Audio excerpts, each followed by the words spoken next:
honourable member for Timmins, James Bay. Thank you, Mr. Speaker. Well, now that Peter Panashaway is being shown the door, let's talk about a few other problem cases we have over there. We have Matt Carb, who's been hitting up the taxpayer for over $20,000 a year housing allowance, based simply on his word that... Order. The honourable member for Timmins, James Bay now has the floor.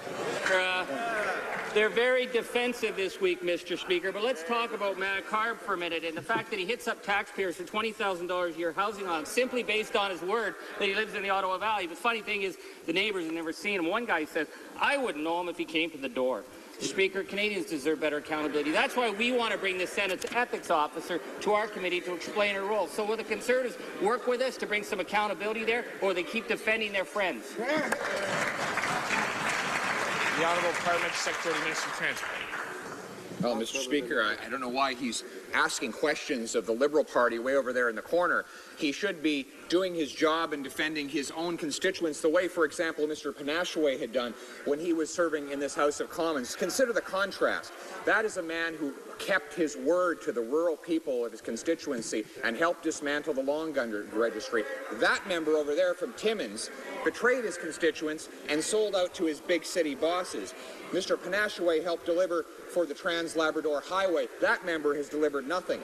Mr. Panashaway has delivered jobs, growth, and long-term prosperity. The honourable member for Timmins, James Bay.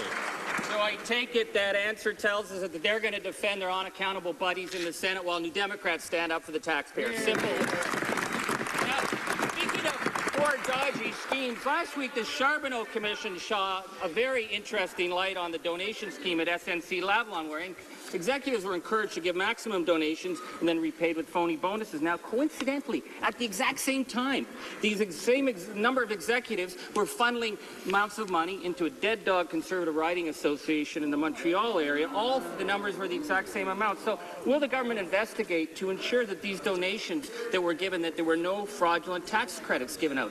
Simple question. Will they defend the tax? The Honourable Parliamentary Secretary to the Minister of Transport.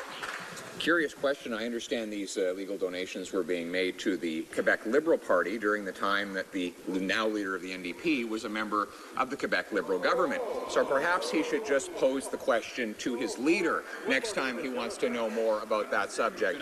Mr. Speaker, that member across the way has made himself famous for bloviating on the floor of the House of Commons while failing to deliver on the promises that he made to the constituents of Timmins. On this side of the House of Commons, we stand up through accountability for the people we represent.